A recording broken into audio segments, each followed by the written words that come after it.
कि मोदी के रूप में खुशी देने को भगवन धरती पे प्रकट हो जाते हैं। खुशियों के खातिर देश के जन को रूप बदल आते हैं। गोविंद चले आते हैं, गोपाल चले मनोज जी यहाँ पर मौजूद हैं। छठी आज यहाँ पर मनाई गई राधा रानी की, और एक विग्रह हमने देखा कि आपके आवास पर रखा हुआ है। उसकी कुछ दिलचस्प कहानी भी आप सुना रहे थे। हमारे दर्शक जानना चाहते हैं कि आज छठी के दिन सबसे पहले आप राधा रानी को किस तरीके से याद करते हैं, और उस विग्रह की कहानी एक बार फिर से हमारे दर्शक जानना चाहते हैं कि आखिर क्या रही वो घटना। देखिए, वैसे तो हम लोग बहुत वैज्ञानिक सोचते हैं, लेकिन कभी कभी कुछ ऐसी बातें होती हैं जहां हम कुछ और सोचने को मजबूर हो जाते हैं। वो मूर्ति आप देखिएगा, मूर्ति का एक बेस बना हुआ है। मूर्ति पर एक दो खंभे हैं जो दोनों ऊपर जाके यूं मिलते हैं, और उसमें घंटी लटका हुआ है। और वहां राधा जी और कृष्ण जी की वो जो मनोहारी मूर्ति, और बड़ी सुंदर प्यारी मूर्ति उस पे रखी हुई है। सिर्फ उसमें पहले से ज्वाइंट नहीं है, राधा जी की और कृष्ण जी की। तो हमको कोई दे के गया, और जिस दिन जो भी दिया है मैं उस दिन नहीं था, तो रख के चला गया। तो एक तो बहुत भारी है। एक बार सोचने में आता है कौन इतना बड़ा मूर्ति दिया, और अभी तक वो सामने नहीं आया है। अच्छा, आपको नहीं पता कौन दे के चला गया? हाँ, मुझे नहीं पता कौन दे के गया है। अब मैं सबसे बोल रहा हूँ ताकि उसको पता चले कि वो बताए कि हमने दिया है। खैर, तो फिर सुन रहे होंगे ये हाँ, प्रोग्राम ही बिल्कुल बिल्कुल। हमारे घर पे जो राधा कृष्ण जी की मूर्ति दे के गए हैं, वो बड़ी इकट्ठे और एक मंदिर नुमा बेस पे, तो सामने वहां पे टेबल रहता था, वहीं रख के चले गए। अच्छा। घर वाले भी कहते थे, कोई आए थे सफेद पैंट शर्ट पहन के आए थे, और वो ऐसा करके चले गए। अब उस मूर्ति को हम एक दिन क्या किए, मैंने बोला उनको उठा करके यहाँ मैंने एक छोटा सा टेबल लगाया, उस पे रख दो। जो रखने आए वो ये सोच के उठाए कि ज्वाइंट है। अच्छा, तो ज्वाइंट थी नहीं, अलग अलग थी सब। हाँ, लेकिन मूर्ति हिली नहीं है। मतलब अभी चढ़ा सा उठाने पे से सरक जाती है। उस दिन आई और पूरा यहाँ ला के रख दिए। अब उसके मैं यहीं रख दिया उनको, क्योंकि बहुत बड़ी है तो घर में रखे कहाँ। एक दिन मैं सबको बता रहा था, देखो मैं जा रहा था, अभी थाईलैंड यात्रा में था, मेरा पासपोर्ट खो गया। और कब खोया मिल ही नहीं रहा था। 9:04 पे, और 10 बजे हमें हर हाल में चेक इन काउंटर पे होना था। 10 बजे। और वो जो हम लोग 45 मिनट जो परेशान हुए हैं, जो हमारी पत्नी रोने लगी, मेरी बिटिया जाके वो घंटी बजाई, और हमारा पासपोर्ट राधा कृष्ण के मंदिर के ऊपर है। हमने देखा, अभी हमने विक्रय देखा। अब हम क्या कहें इसको। वो घंटी बजी है, और 2 मिनट के अंदर मैं यहाँ से भाग के गाड़ी में ढूंढ रहा हूँ, मन नहीं मान रहा है। और मेरी बिटिया इधर उधर खोज के घंटी बजाई, से प्रणाम किया, पता नहीं क्या कहा, और हमारा पासपोर्ट वहां मिला जहां हम 10 बार ढूंढ चुके थे। मानो तो दिख नहीं रहा था, फिर मिल गया। खैर, मैं भागा, किसी तरह मेरी फ्लाइट मिल गई। मतलब हम लोग इतना तनाव में थे कि हम निकलते समय पत्नी को कुछ नहीं बोल पाए। पत्नी रोते रोते बेहाल थी।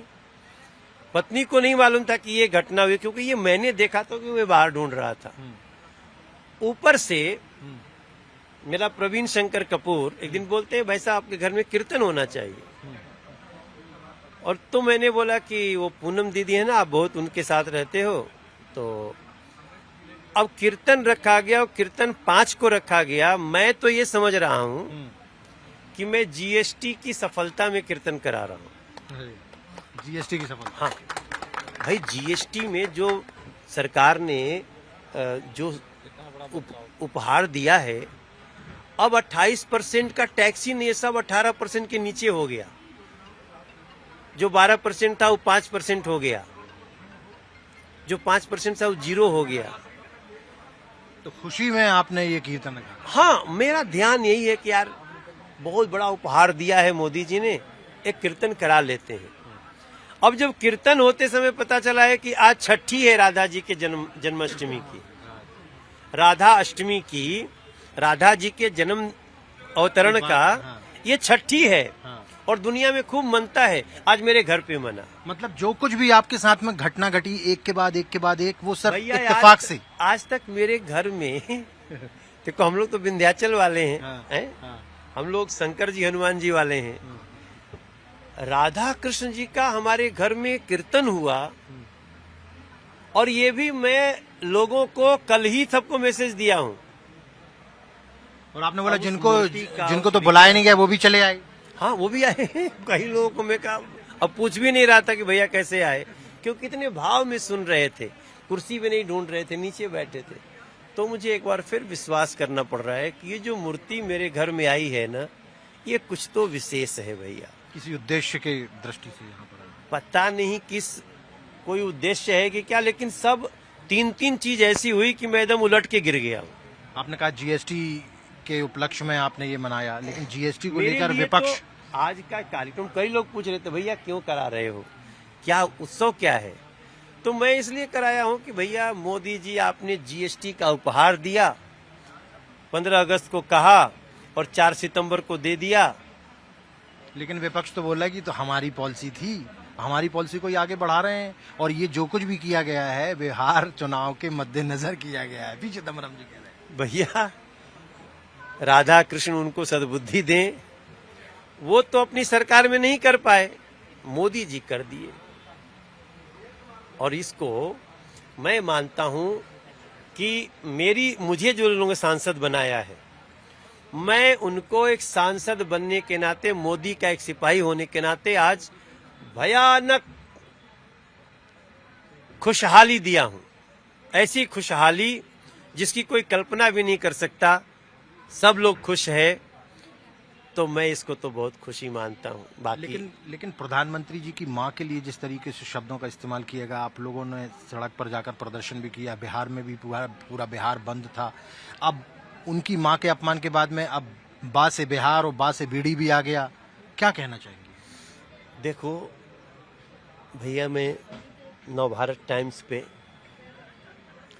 मैं सभी को बोलना चाहता हूं कि जो गालीबाज होता है उसको देश की जनता सजा देती है। हम तो राधा कृष्ण के उपासना में, भक्ति में आज लीन हैं और भगवान भी देखता ही है। तो जो माँ को गाली दे सकता है, माँ में तो बहन भी है, बेटी भी है, नारी जाति भी है, तो जो लोग माँ को गाली दिलवा सकते हैं और अगर कोई साथ में उस मंच से गाली दे रहा है तो उसकी निंदा भी नहीं करेंगे, तो उसका न्याय बिहार की जनता और देश की जनता करेगी।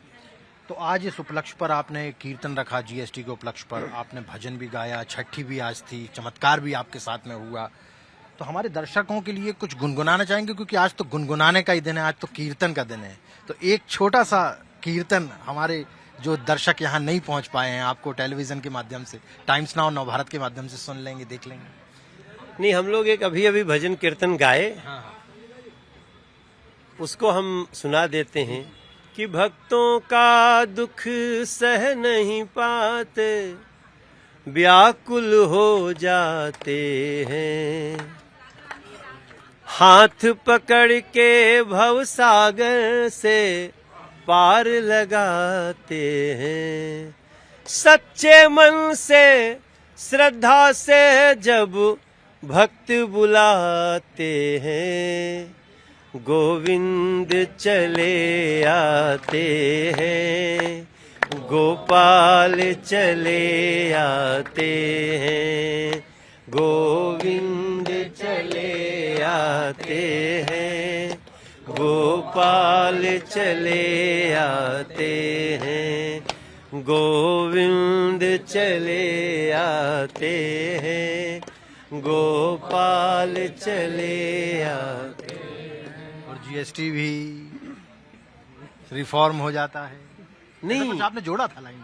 नहीं, हम इसको यूं जोड़ सकते हैं कि मोदी के रूप में खुशी देने को भगवन धरती पे प्रकट हो जाते हैं। ऐसा मान के चलो।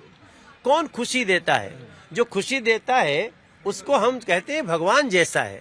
तो वो अभी तो लग रहा है कि नरेंद्र मोदी